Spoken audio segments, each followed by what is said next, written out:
अस्सलाम वालेकुम। आज की वीडियो में मैं ESG के ऊपर बात करना चाहूँगा। ESG basically stands for environmental, social and governance.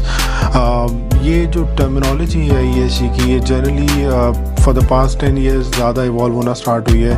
Governance का स्ट्रक्चर ऑलरेडी बहुत सारी पब्लिक लिस्टेड कंपनीज में पहले भी मौजूद था and they have a very solid structure even before, but environmental और सोशल कॉन्ट्रीब्यूशंस की जो बात है ये कुछ पिछले 10 से 15 सालों में बहुत डिस्कशन स्टार्ट हुई। और अब बिकॉज लोगों के पास एक अवेयरनेस है, specially in the west world, उनके करिकुलम्स और उनकी जो डे टू डे एक्टिविटीज़ हैं उसके अंदर इन चीज़ों की बहुत डिस्कशंस हैं and even the world is moving towards a different phase जहाँ पे ये सब चीज़ों की शॉर्टेजेस होने वाली हैं। फूड की शॉर्टेजेस हैं, वाटर की शॉर्टेजेस हैं, स्कार्सिटी के इशूज़ हैं, देन क्लाइमेट चेंजेस के इशूज़ हैं। तो ये रिपोर्टिंग्स के अंदर अब बहुत ज़्यादा चीज़ें इंटीग्रेट होना शुरू हो गई हैं। Investors are becoming very conscious about it कि वो उन कंपनीज़ के अंदर इन्वेस्ट करें जो कि अपनी ESG फ्रेमवर्क के ऊपर फोकस करती हैं। Now there are two school of thoughts here, right, from the management perspective. एक मैनेजमेंट की स्कूल ऑफ थॉट ये कहती है कि ESG is not something very important because it is again not contributing anyways to the shareholders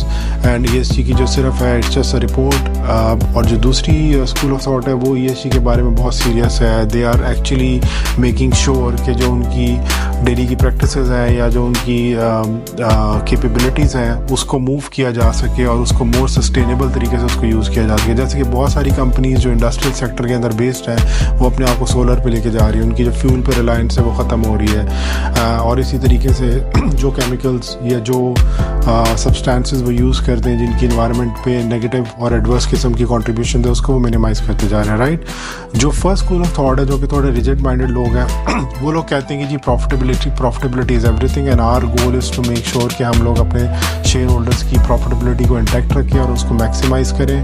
और जो bottom line figures होती हैं which is more important for the share holders, जिसमें आपकी नेट इनकम, EPS और ये सारी चीज़ें शामिल होती हैं, we focus on that. But in reality on the other side जो आपके इन्वेस्टर्स हैं या जो आपके शेयर होल्डर्स हैं they actually look for ESG ratings, right, जो कि बहुत सोशली अवेयर इन्वेस्टर्स हैं जिनको इन चीज़ों के बारे में एक अवेयरनेस है। They actually look for your ESG ratings. वो उन कंपनीज में जाना ज़्यादा पसंद करते हैं जिनकी इन्वायरमेंटल कॉन्ट्रीब्यूशन अच्छी हैं, जिनकी सोशल कॉन्ट्रीब्यूशन अच्छी हैं और जिनकी गवर्नेंस कॉन्ट्रीब्यूशन अच्छी है। Now I will go into detail and explain one by one कि इन तीनों चीज़ों में आता है। एनवायरमेंटल के अंदर आपके सारे वो फैक्टर्स जो कि आपके एनवायरमेंट को इम्पैक्ट करते हैं, डैमेज करते हैं, जिसमें आपकी इमिशंस हैं, डिफॉरेस्टेशन के इश्यूज़ हैं, फिर उसके बाद आपकी कोई भी ऐसी कंट्रीब्यूशन जो कि एनवायरनमेंट को डैमेज करती है, right. There is a big exhaustive list जिसको अगर हम पढ़ेंगे तो उसमें हमें बहुत सारी चीज़ें पढ़ने को मिलती हैं, बट मोटा मोटा ये सारी चीज़ें होती हैं।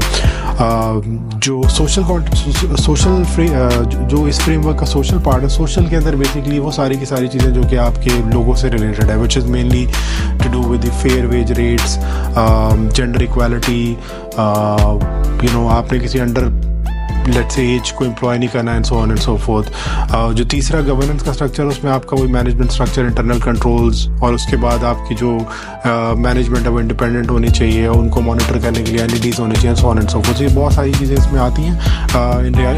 अगर हम इसकी डिटेल में जाएंगे so there are so many element जिसको हम डिस्कस करेंगे तो it will be a long video, right. Nike का एक इशू हुआ था for the I think it was couple of years back, जहाँ पे क्योंकि Nike is basically a global brand, लेकिन वो जो अपनी मैन्युफैक्चरिंग कराता है वो सारी उन कंट्री से कराता है जहाँ पे वेज रेट बहुत कम होते हैं, राइट। तो उस पर एक एलिगेशन आई थी कि जी नाइकी जो है वो फेयर वेज रेट्स जो जिन सप्लायर्स या जिन कंपनीज के साथ डील करता है अपनी जो उनका पूरे का पूरा एक सिस्टम होता है, वो जो सप्लायर्स हैं वो अपने एम्प्लॉयज़ को टाइमली वेजेस नहीं देते और उनके वेज रेट कम है और वो बहुत छोटी उम्र के लोग एम्प्लॉय करते हैं, ठीक है। So which has become a reputational issue. उनकी शेयर प्राइस पे इम्पैक्ट आया, शेयर होल्डर्स का एक कंसर्न था कि शेयर होल्डर्स ने फिर ये कंसर्न रेज किया, तो ये बहुत बड़ा टॉपिक बना था। इसी तरीके से बहुत सारी कंपनीज मेक श्योर करती है कि वो इन तीन फैक्टर्स को लेके चलें, ठीक है, टू सम एक्सटेंट, और वो अपनी प्रॉफिट की जो एक कंट्रीब्यूशन है वो एनवायरमेंटल एस्पेक्ट पे भी सस्पेंड करें, वो मेक श्योर करें कि जो उनके डे टू डे अफेयर्स हैं वो सारे के सारे इस चीज़ में टेकन केयर हो, राइट। सो ये चीज़ बहुत इंपॉर्टेंट है और कंपनीज़ के लिए भी even because of certain regulations, because of certain mandatory requirements by the regulators, right. Companies के लिए भी इवन डिफिकल्ट हो गया फंड्स को रेज करना या कैपिटल को रेज करना, बिकॉज कंपनीज़ को जब से पता है, जब से इन्वेस्टर्स को इन चीज़ों के बारे में ज़्यादा अवेयरनेस आना शुरू हुई है तो कंपनीज़ के लिए मैंडेटरी हो गया कि वो ESG में अपनी कॉन्ट्रीब्यूशन को इंक्रीज़ करे, राइट। इस पर आपको देखने को मिलेगा कि जो बड़ी बड़ी इकॉनमीज़ हैं जिसमें we talk about India, we talk about China and US, they are the major contributors in the environmental aspect. So इनकी जो बेसिक, क्योंकि they are industrial based setups, right, इनके जो सेटअप्स हैं ये they are not only producing for themselves, they are also exporting into different countries. तो जो भी इनकी मैन्युफैक्चरिंग होती है या जो भी चीज़ें प्रोड्यूस करते हैं अपने कंट्री के अंदर, ना कि अपनी GDP पे कंट्रीब्यूट करते हैं, बट ये बाहर भी एक्सपोर्ट करते हैं, राइट। सो ये it's a huge consumption based driven economies जहाँ पे इनकी जो